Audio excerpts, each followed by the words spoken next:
marii qophii addaa irratti taasifnutu isiniif dhiyaata. Mariin qophii keenya addaa har'aa immoo kan xiyyeeffatu tibba kana akkuma beekamu dhaabbanni Googilii afaan Oromootiin hojii eegaluudhaaf sochii eegaleetii jira. Dhaabbanni Googilii afaan Oromootiin sochii eegaluunsaa kun afaan Oromoo seenaa duudhaa akkasumas eenyummaa Oromoo guddisuu keessatti faayidaa maalii qaba kan jedhu irratti mari'anna. Marii kanaaf immoo keessummaa tokko asistiidiyooti affeerradheetiin jira. Keessummaan kiyyas ogeessa teekinooloojii Abdiisaa Baanchati. Obbo Abdiisaa baga nagaan dhufte anaa dhufsiin jedheetiin jira. Ana affeerra naagotaniif ulfaadha galatooma. Tole mee dhaabbanni Googilii akkuma beekamu afaanota garaagaraatiin hiikaa jechoota kennaa yookaan hojii garaagaraa hojjeta. Tibba kanas immoo afaan Oromootiin hojii eegaluudhaaf piroosesii yookaan adeemsa eegaleetii jira jechaadha. Mee dhaabbanni Googilii dhaabbata akkamiiti? Dhaabbata maal hojjetu mee? Adeemsa eegalee odoo hin taane hojiiyyuu eegaleera. Dhaabbata Googilii yoo jenne yeroo ammaa laayibararii addunyaa jedhamee waamama. Akkasuma immoo alfaabeet kaampaanii jedhamee waamama. Alfaabeet kaampaanii jechuun qubee A irraa gazaatiin dhaabbata of jalaa qaba jechuudha. Dhaabbanni Googilii kun dhaabbata 206 ol of jalaa qaba. Dhaabbata bilisaan yeroo ammaa addunyaadhaaf dhiyeessu jira. Dhaabbata daldalaaf dhiyeessu jira. Dhaabbata bittaaf gurgurtaa qaba. Dhaabbilee tajaajila lafa kana irra jiran hundumaa of keessaa qaba hanga jechuu dandeenyutti. Fakkeenyaaf mana kuusaa viidiyoo garaagaraa qaba. YouTube yoo fudhanne ka Googiliiti. Akkasuma immoo tajaajila bittaaf gurgurtaa garaagaraa ittiin dhiyeessuu qaba. Kana yoo jennu yeroo ammaa addunyaa ganda tokkotti fiduudhaaf hojii guddatu hojjetamaa jira. Addunyaa ganda tokkotti fiduu yoo jennu bakka takka irratti yookiin immoo ardii takka yookiin biyya takka irratti walitti qabu odoo hin taane ka Ameerikaa jirus, ka Awustiraaliyaa jirus, ka Suud Arabiyaa jiru, ka Itoophiyaa jiru, ka Afrikaa jiru, ka Eeshiyaa jiru hundinuu tajaajila wal fakkaataa tajaajila saffisaa ta'e tajaajila teekinooloojiin deeggaramee fi wantoota ilma namaatiif barbaachisu lafa kanarra jiru haala ittiin bakkuma jiru irraa argachuu danda'u yeroo barbaade argachuu danda'utu hojjetamaa jecha. Kana keessatti dhaabbileen marsaalee hawaasaa akka feesbuukii, tiwiitarii, instaagiraamii jedhaman kun gahee olaanaa taphachaa jiru. Gahee olaanaa taphataa jiran kana dhaabbanni dursaa jiru dhaabbata Googiliiti jechuudha. Kanaafuu dhaabbata yeroo ammaa addunyaa ganda tokko godhaa jiru keessaa waan ta'eef fakkeenya akka afaanii, akka kaartaadhaa, akka tajaajila adda addaa ka bilisaan uummataaf dhiyeessu qaba jechuudha. Kana yoo jennu afaanota guddatan jedhan guddatan afaanota barbaachisaadhaan yeroo ammaa addunyaan ganda tokko fidaara giloobaalaayizeeshin jedhamee hojjetamaa jira mitire. Giloobaalaayizeeshinii kana keessatti hawaasa ganda tokko fiduuf waan jedhamaaruuf hawaasa jajjabaa ta'e waa ofii qabatee akka dabalamu carraa uumamaaraaf. Hawaasa wanta isaa dabalachuu hin dandeenye immoo wanta isaa dhiiseeti gara addunyaatti dabalama jecha. Kanaafuu hawaasa tokko eenyummaa safuu saba tokko kan ibsu afaan waan ta'eef afaan addunyaa irratti beekamaa ta'e afaanotni gurguddaan afaan qorannoo saayinsii fi teekinooloojii ta'uu danda'an gara tokkotti akka ol dhufaniif dhaabbanni kun hojii halkanii guyyaa hojjetaa qaba jechuudha. Keessummaa qabna keessummaan keenya tura bilbilaarra jiru isaa hojii wal baree walitti deebina. Daawwattoota keenya yeroo ammaa kana immoo keessummaan keenya tokko toora bilbilaarra jiru. Keessummaan keenyas barsiisaa fi hayyuu afaanii yuunivarsiitii Finfinnee obbo Lalisaa Indiriisi. Googiliin afaan Oromootiin hojii jalqabuu isaa kun faayidaa maalii qaba waan jedhu irratti dubbannee walitti deebina. Hello. Akkam ooltani? Akkam jirtu naguma? Nagaa keessanii?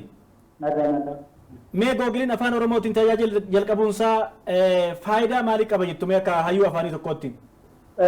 Jalqaba irratti Googiliin afaan Oromootiin jalqabuu isaatiif dhamaatii ijoollota dhimma kana keessatti hirmaatanii hayyoota illee dabalatee hundumaan galatoomaa jechuun barbaada waan sun waan guddaa wanni kun Googilii jechuun walumaa galatti mandara addunyaa tokko bakka itti walitti qabu jechuudha. Mandara addunyaa marti keessa jirtu jechuudha.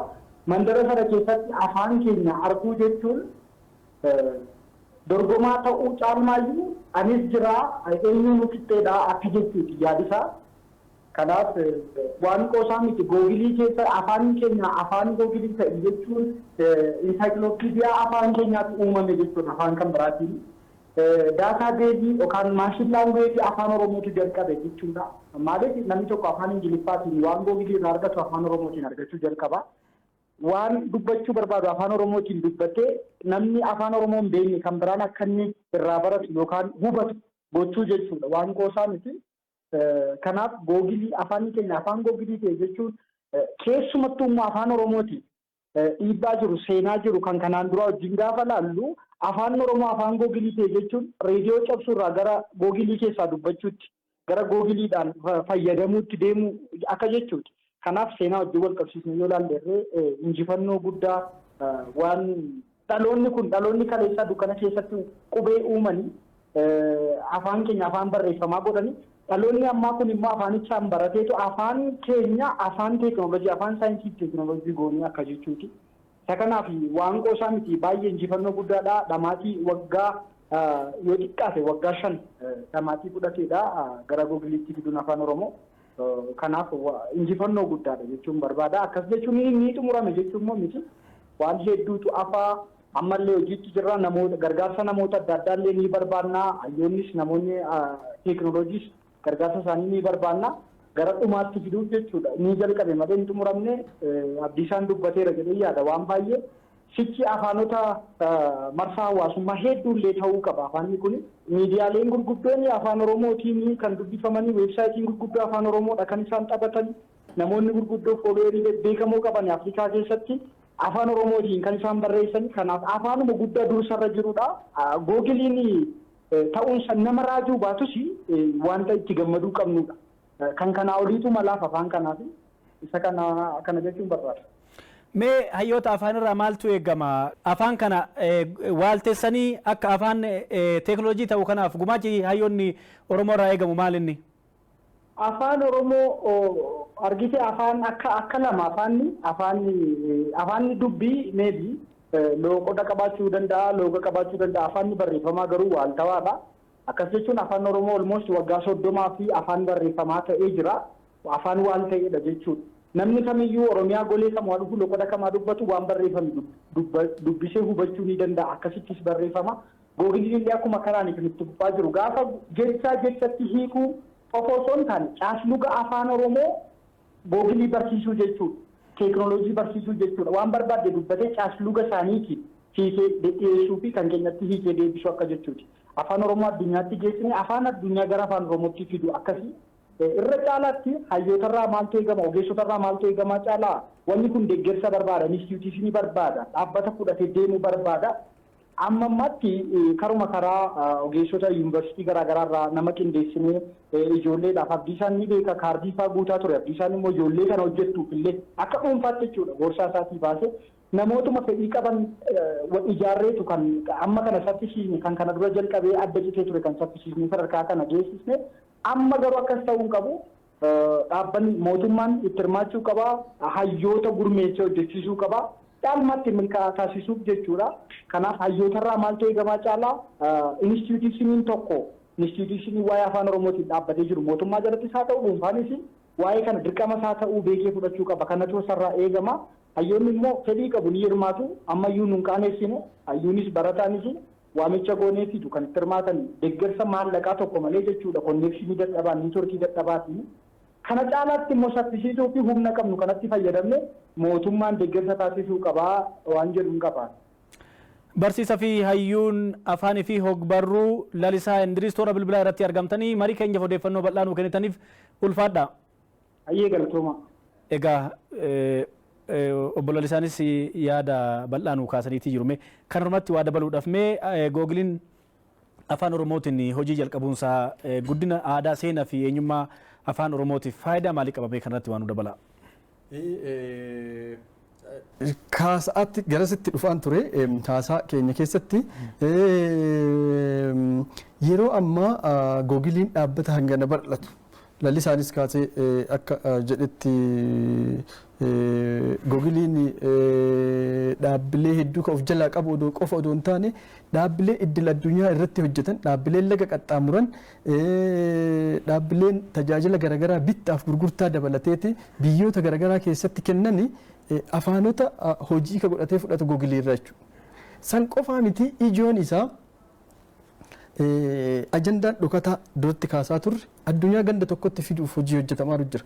Addunyaa ganda tokkotti fiduuf hojii hojjetamaa kana keessatti warra jabaateetu eenyummaa ofii qabatee dabalama jechuudha. anis jira jedheeti nama sagalee qabutu sagalee isaa achi keessaa dhagahama jechuudha. Amma nuti afaan keenya jabaannee akkana ol hin dabaluu baanneeti afaanota yeroo ammaa 6,000 ol jiru keessa afaan 3,000 wayi dhiyootti ni du'a jedhee saayinsiin qorannoo mirkaneesseera. Kun sabni afaan san dubbatu ni du'a odoo hin taane addunyaan teekinooloojiitti achi tankaarfataa jirtu tana keessatti warri jabaatee afaan isaa jabeeffateeti qabiyyee isaa qopheeffateeti gara saayinsiif teekinooloojii oliin fidateen afaan isaa dhiiseeti yookiin afaan biraa afaan amaaraa ta'uu danda'a afaan arabiffaa ta'uu danda'a yookiin ingiliffa ta'uu danda'a isa fudhateeti dabalama jechuudha. Gaafa isa fudhattee dabalamtu eenyummaa kan kee dhiiftee dabalamta. Ingiliffa fudhattee dabalamta taanaan eenyummaa kan kee asii kana dhiifteeti eenyummaa ingiliffaa fudhattee addunyaa dabalamta jecha. Gaafa addunyaa dabalamtu seenaa kan kee achi barraa'a afaan atitti dabalamtu immoo seenaa isaa barreeffatee achi qaba afaan seenaa isaa achi jiru keessatti dabalamta waan ta'eef seenaan kan kee bakka seenuu qabu jechuudha. Eenyummaa kan kee asii dhiiftee deemta jechuudha. Kanaafuu afaan Oromoo Googil dabalamuun tajaajiloota baay'ee biraa har'a qabatamaan fuuldura kennamu caala eenyummaa kan kee fuutee achi keessa kaa'arta waan ta'eef eenyummaa kan kee dhaloota dhufu dabarsuuf faana tokko akka fuuldura tankaarfachiiftetti ilaalama jechuudha. Icciitiin dhokataan dugda duubaan jiru. Kana qofaa miti tajaajila qabatamaatiin yoo dhufte dhaabbileen googilii dhaabbileen alfaabeet jedhaman kun dhaabbileen 200 olii kun afaan hojii gaafa godhatan gaafa qabiyyee isaa sirnaan galchinee xumur afaan hojii gaafa godhatan dhaabbileen laga qaxxaamuroo akka feesbuukii, tiwiitarii, inistaagiraamii dhaabbileen addunyaa garaagaraa keessatti tajaajila garaagaraa dhiyeessan afaan hojii ka godhatan googilii irraas fudhatu waan ta'eef tokkoffaa afaan ingiliffaatiin dorgomaa ta'e dhufe afaan hojii addunyaa ta'aara. Lammaffaa afaan dhaloota ilmaan afaan kana dubbataniif immoo buddeena baasaa jecha carraa hojii uumaa jechuudha. Kana qofa odoo hin taane bittaaf gurgurtaaf afaan bittaaf gurgurtaa ta'a jechuudha. Ani chaayinaa dhaqeeti afaan chaayinaa beekuun dirqama natti hin ta'u jechuudha. Wanta afaan chaayinaati achi jiru afaan oromooti as geeddaradheeti tajaajilamee galaa jechuudha. Chaayinaan tokko Oromiyaa dhufeeti afaan Oromoo beekuun dirqama hin ta'u jechuudha. Afaan chaayinaa dubbateeti ofirra afaan chaayinaatitti afaan Oromootiin waan jiru afaan chaayinaatti geeddarateeti galaa jechuudha. Kana qofaa miti jechuudha. Afaan laga qaxxaamuru ta'uu bira darbeeti dhaloota saba biraa sabaaf sabalammoota naannoo keenya jiran miti addunyaa irra jiran afaan kanaaf haala salphaan barachuu haala salphaan itti fayyadamuuf ittiin bituuf ittiin gurgurachuuf daandiitu banama. Sanii qofaa miti dhiibbaa guddaa ta'ee waggaa dheeraaf ka ture hayyoota yuunivarsiitii olaanaa keessa jiran qorannoof qo'annoo garaagaraa geggeessan yeroo adda addaatitti dhiibbaa kan nu godhaa turanii fi afaan kan asirra akka galu nu dhiibaa turan qorannoon garaagaraa yeroo geggeeffamu afaan ingiliffaatiin yeroo ammaa afaan guddate waan ta'eef qorannoo baay'ee jira. Afaan Oromootiin qorannoo hojjetame yookiin qorannoo afaan ingiliffaatiin hojjetamee lafa jiru gara afaan biraatitti hiikuun turjumaan isaa hojjechuun baasii guddaaf yeroo dheeraa ka gaafatu ture. Baasii guddaaf yeroo dheeraa gaafachuu qofa odoo hin taane hedduu dadhabbii qabu ture. Kun amma waan daqiiqaa 5 sekondii daqiiqaa 1-2 keessatti furmaata argatee ba'aan guddaan kun qorattoota irra gadi bu'e jechuudha. Kana dabalateeti tilmaama lakkaa'uu hin dandeenye qaba. Fakkeenyaaf afaan yeroo ammaa saayinsiif teekinooloojiidhaan guddatan akka Fireenchii, akka Ingiliffaa, akka Daachi jedhamaniitti biyyoota guddatan keessaa ilaalamu carraa afaanonni Afrikaa muraasni qofti argatantu jira. Sagaleedhaanis ka dubbatu nama ijaan nama baratiniif tajaajila kennuudhaaf jechuudha. Namni baratin sagalee qofa dhageeffatee afaanicha akka barachuu danda'u carraan sagalee dhiyootti dabalamuutu jiraata. Afaan kun afaan Ingiliffaa walqixa ilaalame jechuudha googilii keessatti. Ingiliffaa walqixa ilaalame jechuun adda Ingiliffaa walqixa tajaajila kennaa odoo hin taane qabiyyee barbaachisu nuti itti guuttannee nu qopheessinaan Ingiliffaa walqixa addunyaa irratti tajaajila kennuuf deemaa jechuudha.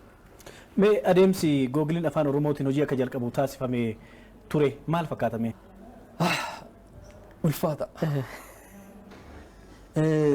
Adeemsi keessa darbame baay'ee ulfaataa ture. Okay, nu kaasame.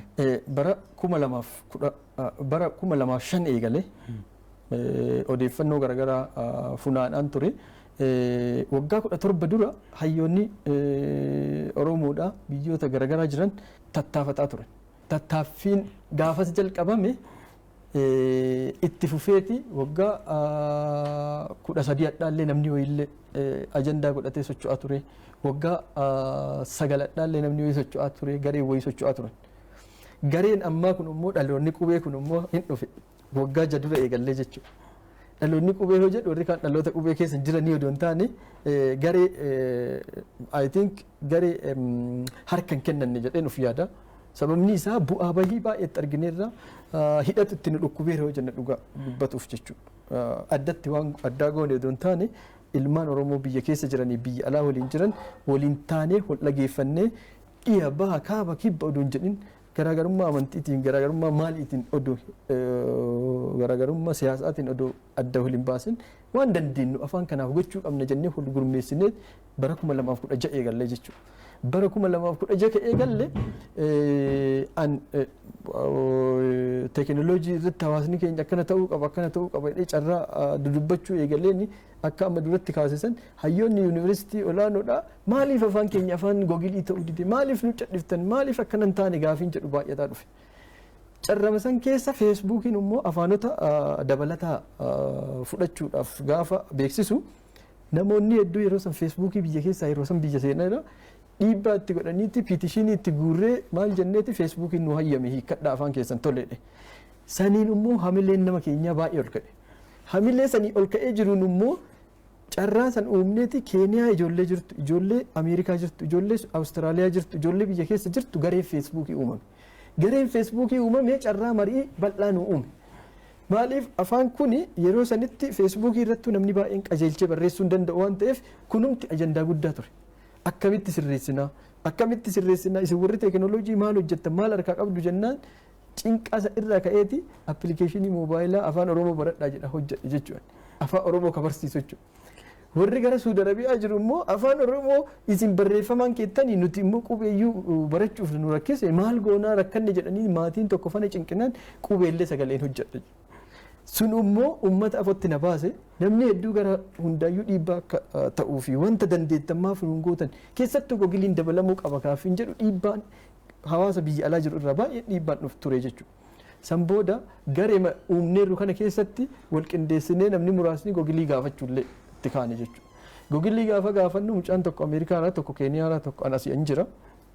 Dhaabbata googilii qunnamnee xalayaa barreessinee fi nuti uummata miliyoona 50 nuti uummata haganaati kanaafuu afaan keenya dogoggoraan keessaa hafeera nu dabalamuu qaba afaan baay'inaa ga uummata keenyaa hin qabne iyyuu googilii irra galiira gaafa jennu isaan ragaa nu dhiyeessine odoo hin taane googilii isaanii googilii sarchii qaba sarchi injiin waan jedhamu jira jecha tokko illee itti galchiteetti sarchi goote namni meeqa akka fayyadamee fi guyyatti meeqa akka laalame wanta adda addaa siistemni isaanii agarsiisa waan ta'eef itti galchanii waa'ee afaan Oromoo kana yoo ilaalan qabiyyeen keessa nuun jiru hin ta'u nuun jedhan nu harkaa kuffisan jechuudha.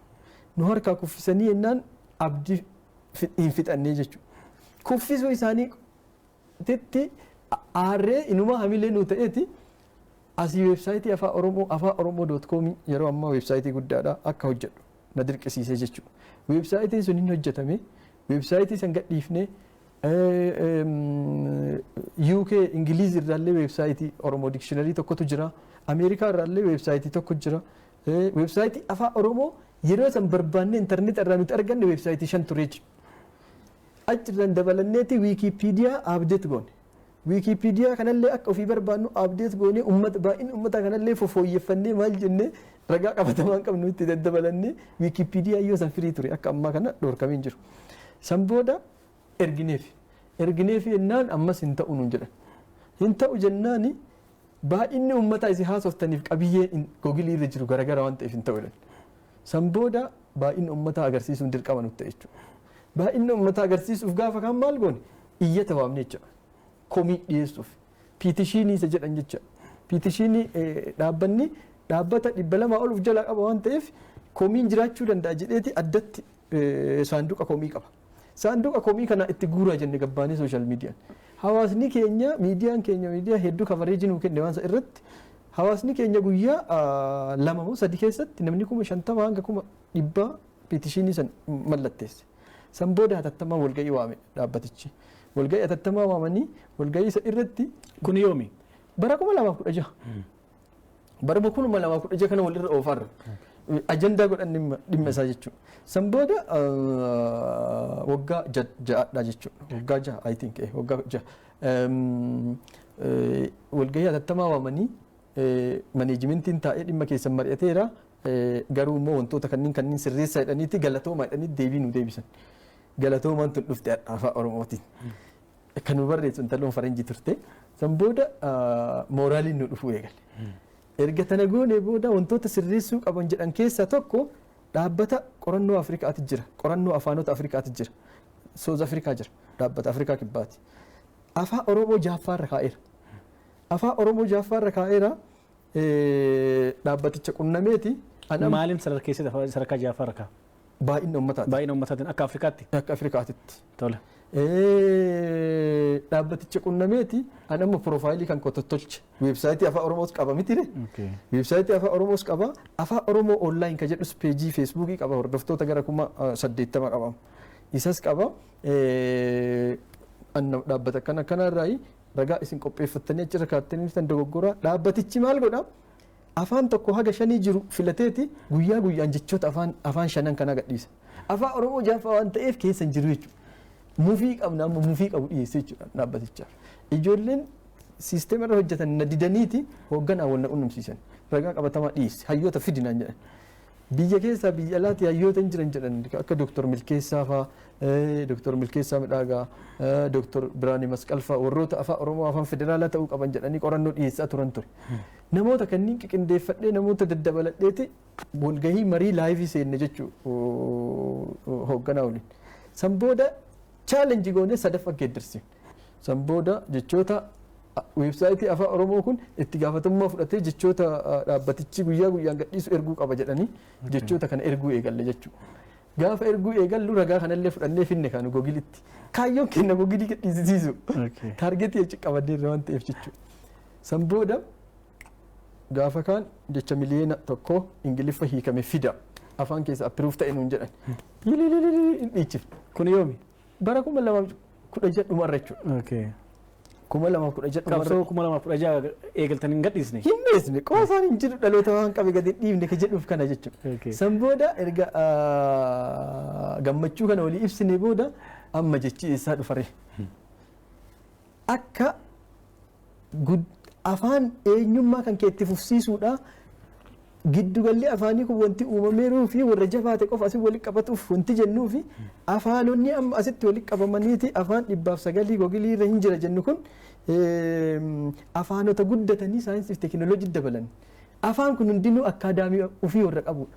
Warra qorannoo ofii gattaa'ee dhiyeessee qorateeti hayyoota afaanii of keessaa qabu hayyoota teekinooloojii of keessa qabatee taa'eeru jechuudha. Biyya hundarraayyuu. Kenna immoo kanan qabu jechoonni illee hin jiru qorannoon illee wanti jiru hin jiru. Achi booda warroota dikshiinarii afaan Oromoo kanneen qaban irra deemee gaafadhe bilbilaan kaan qaamaan. Hayyuu tokkotu maqaa isaaniillee irraanfadhu hagadhaa jechoota afaan Oromooti inni Googiliidhaaf nuuf fayyadne afaan Oromoo gara afaan Oromooti ka hiiku ani waa horadhe waan hojjedhe Oromoo jalaa gara biraa gara deeffadhu qaba televezyiinii irratti argeera waan ta'eef hoo fudhadhu inni haa kenna. Jira akkasiin lafa kaa'ee taa'eera jechuudha.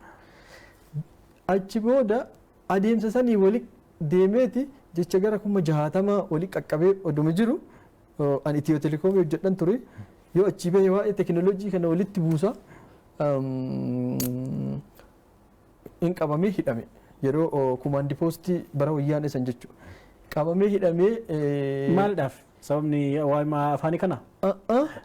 Teekinooloojii keessatti illee dhiibbaa godha oroict.com qabaan oroict solution OICT solutionii kana haala intarneeta itti fayyadaman haala uummanni keenya teekinooloojii itti fayyadamu yoo neetworkii intarneetii adda citu kanneen teekinooloojii akkanaa fayyadamaati intarneeta fayyadamaa fagorsa bara 2017 yoo an hidhaa bahutti immoo gareen biraa garee jaatanii guddichaa jedhamu uumameeti jechoota olii gadi walitti qabuu eegaleera jechuudha.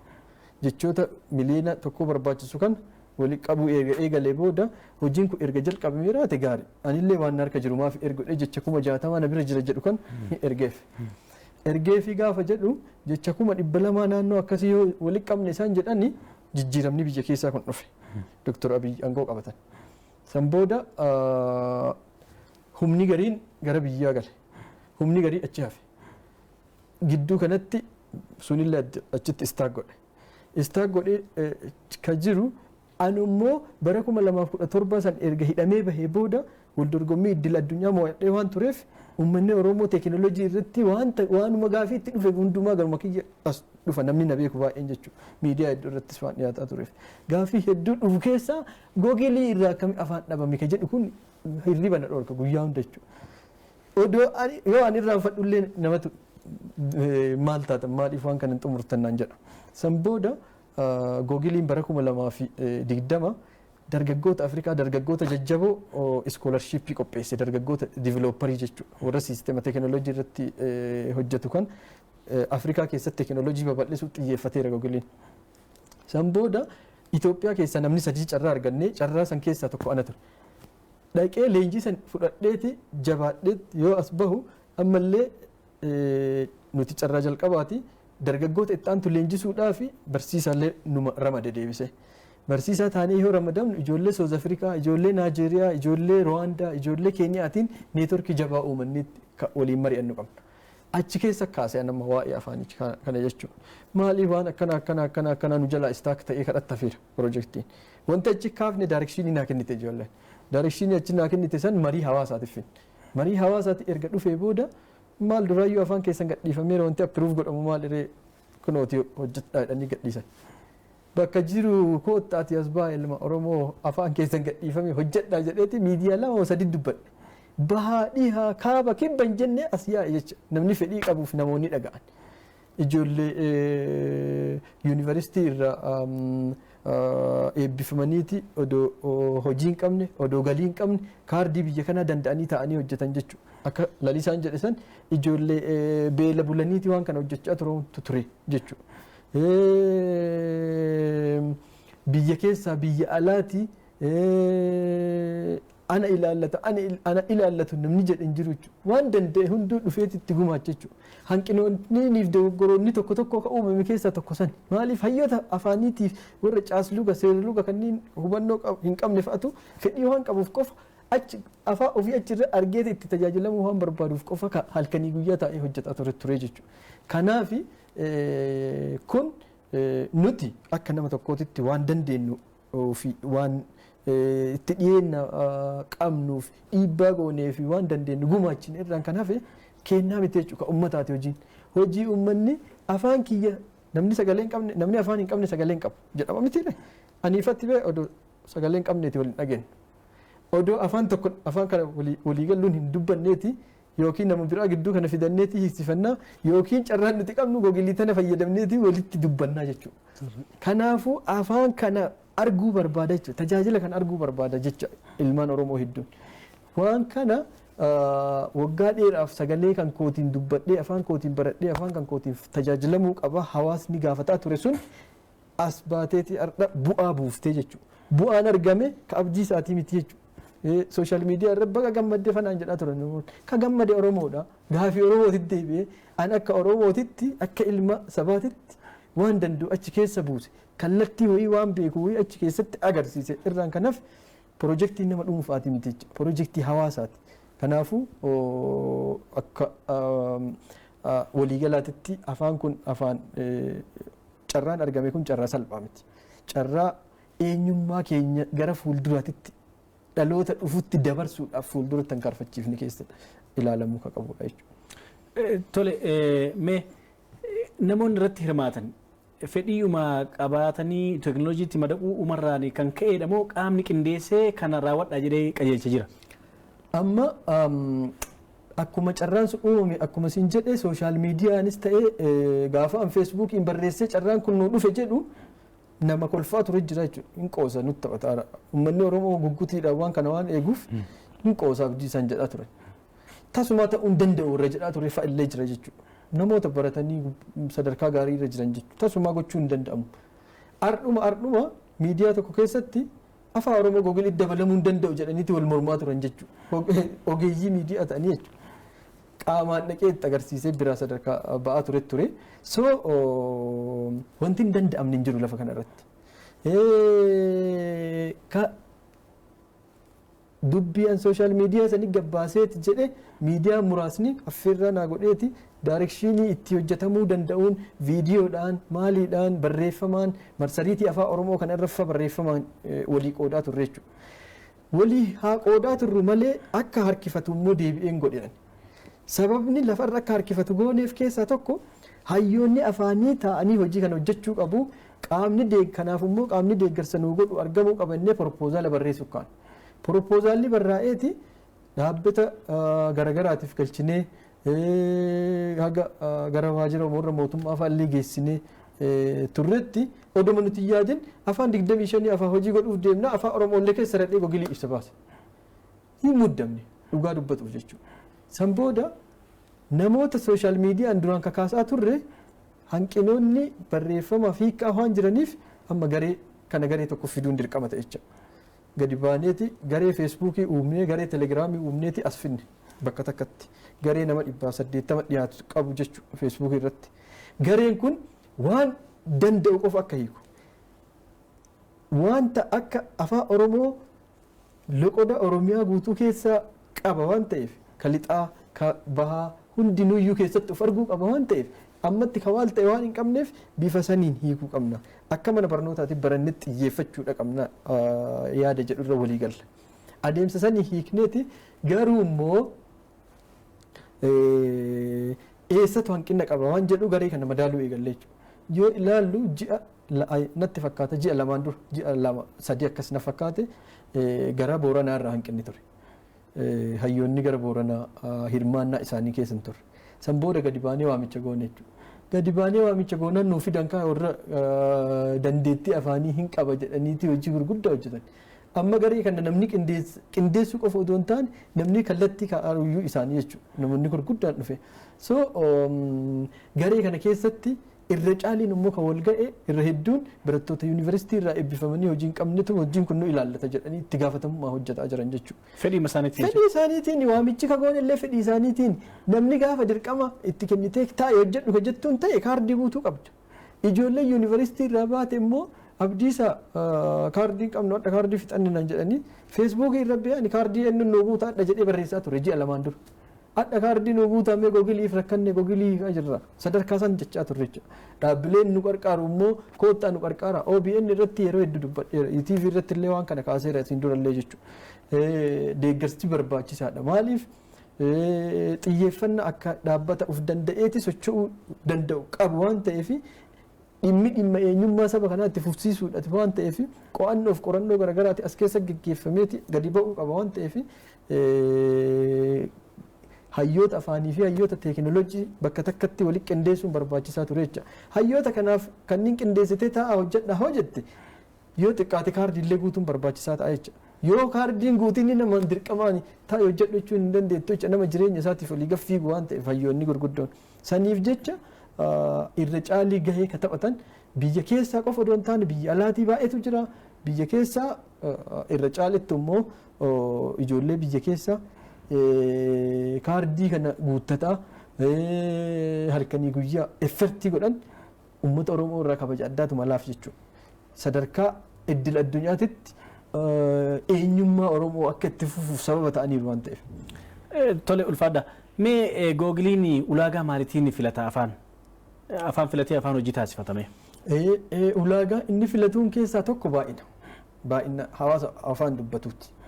Lammaffaa immoo baay'inni hawaasa afaan dubbatu sun hawaasa ka'umsa qabuu fi hawaasa qophaa'aa ta'e ta'uun barbaachisa. Kunoo ulaagaa inni filatuun keessaa afaan Oromoo gara googiliitti galchuuf chaalenjiiwwan dabarsine irraayyuu arguu dandeenya jechuudha. Baay'ina uummataa qabna baay'ina uummataa qabaattee yoo qabiyyee isaan biraan qabne wayittuu sin lakkaa'u jechuudha. Nuti amma odoo itti cabsinee baay'ina uummata keenyaa agarsiisuuf odoo iyyataan itti deemuu deemneeti dhaabbatichi nu dhaga'an jiru jechuudha. Baay'ina fedhe qabaachuu dandeetta. Achirraan darbee immoo itti miiseji kaleessa galgala yoo haasofnu hooggantuu dhaabbatichaa Afrikaa wajjin odoo isin jiraanneeti afaan kun afaan hagana ga'u kun gammachuu uummanni akkana amma gammadu kun waan yaadamu hin turre. Garuu immoo hawaasa hagana gahu bal'aadha jennee tasuma yaadne hin turre. Uummata miliyoona 70 ol akka ta'e amma ragaawwan hedduu argachaa jirra waan ta'eef dhaabbaticha agarsiisaara. Uummata hagana gahu kana ammoo walitti uummata hagana gahu ofitti dabaluu ammoo dhaabbatichiin boonaa jechuudha. Sababni isaa uummata miliyoonatu gara gabaa isaa seenaara jechuudha. Uummata miliyoona ganaatti gabaa isaatiif seenaara. Uummanni miliyoona haganaa bal'atu gaafa gabaa isaatiif seenu baay'inni uummata ulaagaa isaa keessaa tokko jechuudha. Baay'inni uummata san yoo fudhate san qofa odoo hin taane afaan saayinsii fi teekinooloojii keessatti hirmaachuudhaaf qophii ta'etu barbaachisa jecha. Qabiyyeen afaan Oromoon jiru jedhamee kan nu harkaa didamaa tureef san keessa jecha qabiyyee achirra waan hin turreef. San qofa dabalateeti dhaabbatichi kun afaan isaa itti fufsiisuuf hagam qophiidha ka jedhu illee ilaalaa jechuudha. Waa'ee afaan isaatiif hojii meeqa hojjetaadha dhaabbanni kun. Yoo afaan ofiitii waa hojjetaa hin jirre homaan dabalu dhimma isheen dhaqu jechuudha. Sababni isaa afaan san gara ofiitii achi dabaleeti hawaasichi nutti fayyadamaa hin jiru maal fayyadamare hin jiru.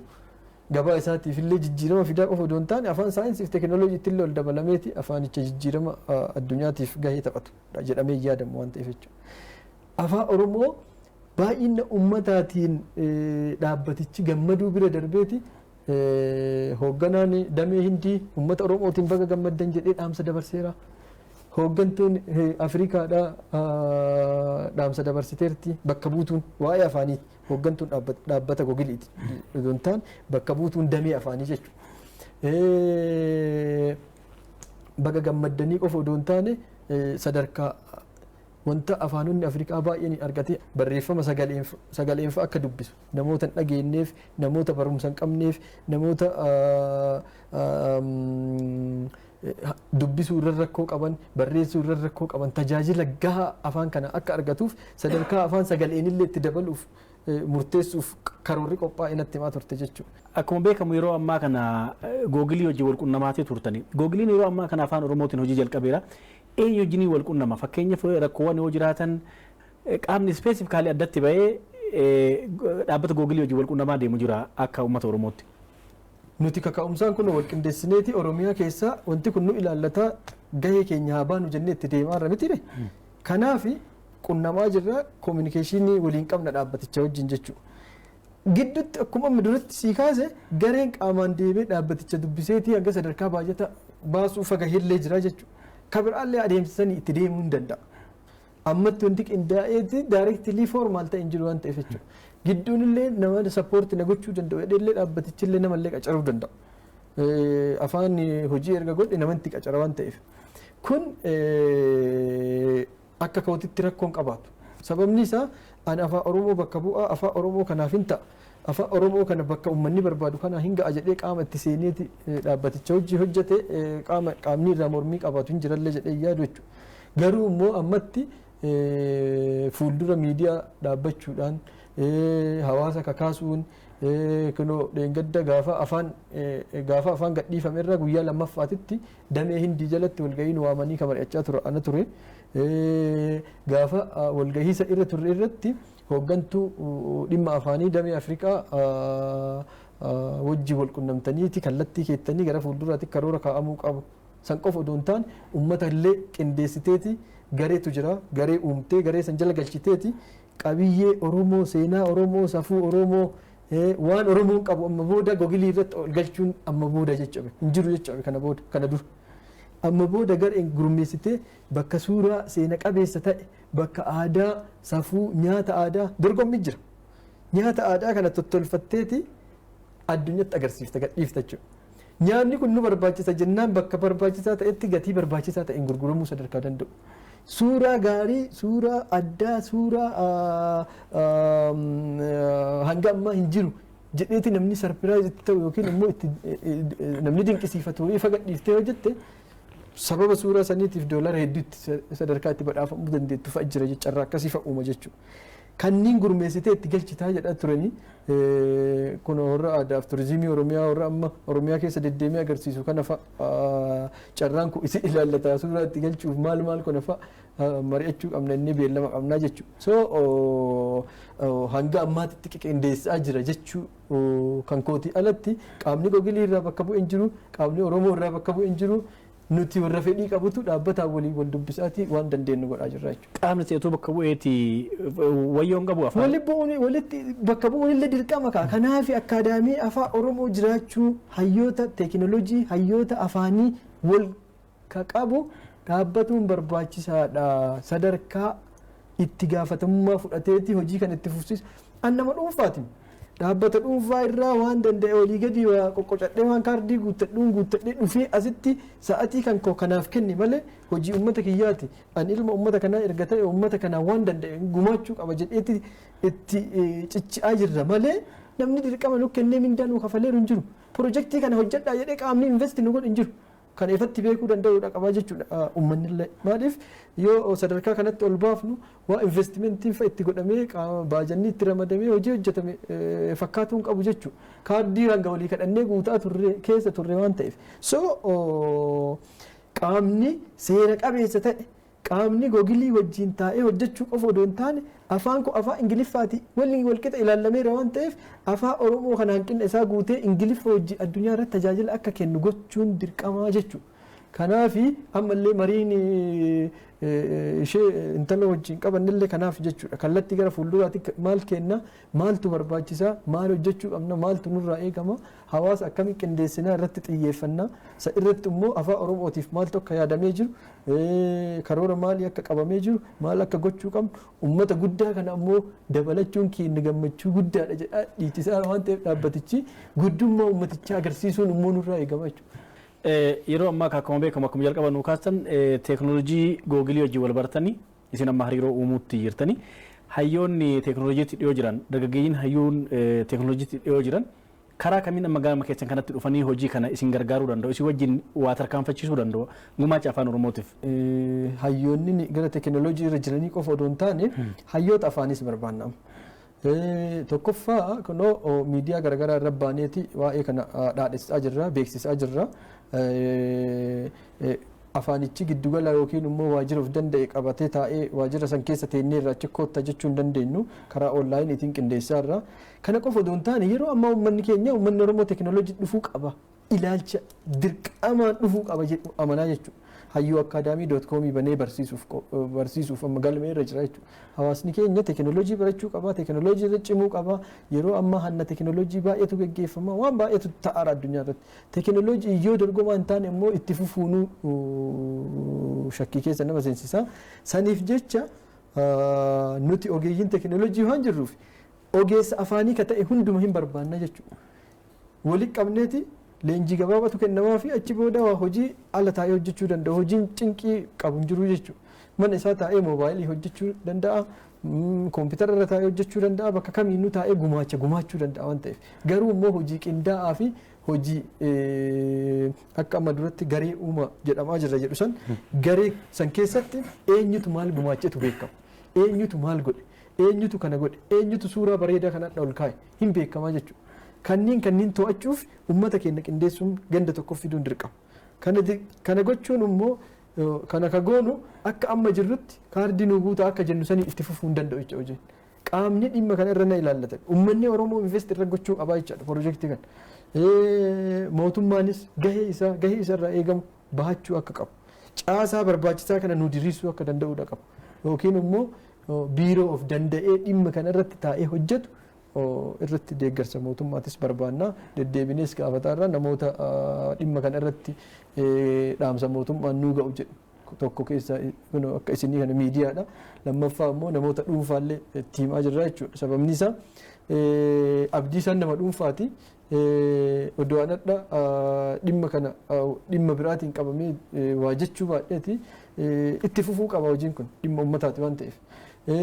Odoo gareen nuti amma feesbuukii irra gurmeessine jennu kun milkaa'ina saniif milkaa'ina eegnu qaqqabsiisuu miti. Sababni isaa hayyoota barbaada. Qorannootu barbaachisa waan ta'eef. Qorannoo geggeeffamu kana milkaa'inaan xumuruudhaaf hayyoota saayinsii fi teekinooloojii qindaa'anii hojjetantu barbaachisa. Kana gochuuf immoo baajata of danda'e gaafata jechuudha. Piroojeektii salphaa miti jechuudha. Piroojeektii eenyummaa saba kanaa itti fufsiisuuf daandii eegale waan ta'eef jechuudha. Kanaafuu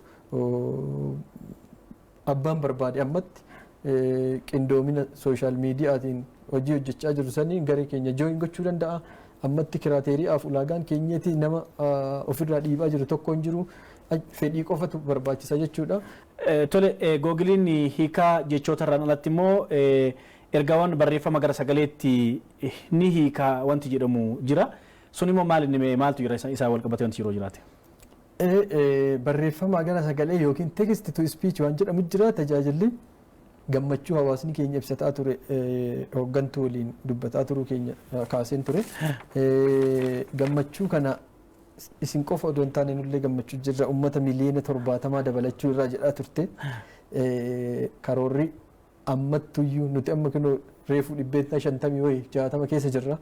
Hojiin keenya amma gana ol guunneetu hin xumurree jechuu garuu immoo oduuma akkasii jiru carraa afaanonni Afrikaa baay'een hin argatin afaan Amaaraa dabalatee hedduun hin argatin sagaleedhaan illee tajaajila akka eegalu afaan Oromoo karoorsaa jirra. Iftaan immoo bal'inaan mari'annatteerti. Iftaan waan natti himtuu fi gammachuu na dhageessiftu ishii beeka. Ishee marraa eegama jechaadha. Ishee irraa odeeffannoo argadhee achirraan darbee immoo garee amma ijaarameeti aadaaf seenaa san wantoota garaagaraa waa'ee Oromoo Oromummaa agarsiisan kanneen garee san keessa akka ol guuramu jedhamu irratti kallattii naaf keetti jedhee yaada. Adeemsa akkanaa keessa jirra. Haalli itti fayyadama isaa akkamimme? Haalli itti fayyadama isaa yeroo ammaa Google Translate irra galanii yoo afaanota keessa seenan Oromoo ka jedhu jira. translate.google.com kana dhufa asiin afaan keessa seenneeti afaan keessatti gadi buunee Oromoo filannaa. Oromoo yoo filanne akkana nu baha. Gama kanaa afaan itti jijjiiruu barbaannu afaan kam akka ta'e filanna jechuu gama kanaallee fakkeenyaaf Ingiliffa jijjiiruu barbaanneerra. Ani barataa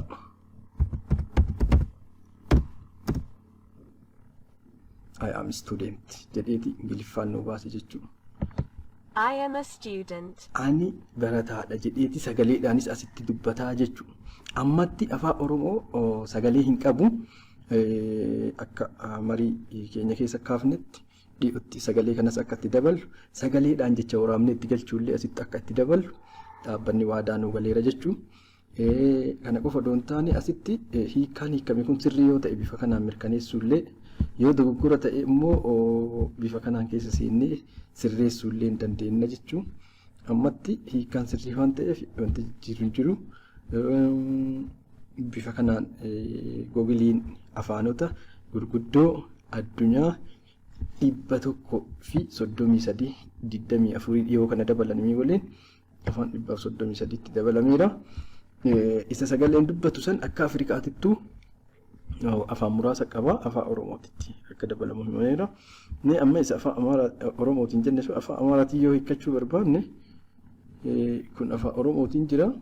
Afaan Oromootiin jira asiin immoo afaan Amaaraa kanarra yoo kaa'uu barbaanne Amaariik tamaariin jedhee nu hiika jechuun afaan Amaaraallee isa sagalee san hin qabu afaan Oromooillee ammatti hin qabu garuu afaan Oromoo dhiyootti akka dabalamu abdii qabna. Oromoo ka jedhu gaafileen garaagaraa maaliif afaan Oromoon ta'u ka jedhu namoonni kaasantu jiru.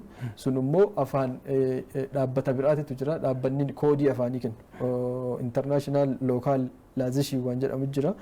Dhaabbata santu afaan Oromoo kana Oromoo jedhee galmeesseera. Dhaabbata san irraa waan fudhatameef Oromoo jedha. Namni baay'een maaliif afaan Oromoo ittanii hin galchine Oromoon uummata malee afaanii miti jedha. Dhaabbata lookaalaayizeshinii isa irratti xalayaa seera qabeessaan sirreessuun barbaachisaa ta'a. Dhaabbileen hedduu Oromoo jedhee fayyadama afaan Oromoo. Haala saniin gaafa itti hojjenneeti afaan keenya bilchina afaan keenyaa ol guddisaa nuti deemu kun hunduu kasirraa ta'a. Hanqinoonni hiikkaadhaa hedduutu jira. Hanqinoonni hiikkaadhaallee adeemsa bilchina nuti sirreessinu irratti hojjennu fayyoota qindeessinee hojjennuun sirraa adeemsa akkasiitiin afaan kun sadarkaa amma afaanota wal qixxoome jennuun Ingiliffa kana fa'aatti ol qixxaataa jechuudha. Daawwattoota keenya qophiin addaa waa'ee haalli Googiliin afaan Oromootiin jalqabamu maa irra jira faayidaa isaa maal inni jirratti hayyoota wajjin taasifne kana fakkaata qophicha qopheessuun kan isin faana ture Gosaayee Birmajiiti. Hayyoonni keenyas toora bilbilaa fi istiidiyootti argamtanii odeeffannoo bal'aa nuu kennitaniif ulfaadhaa daawwattoonnis nu daawwachuu keessaniif horaa bulaa deebina.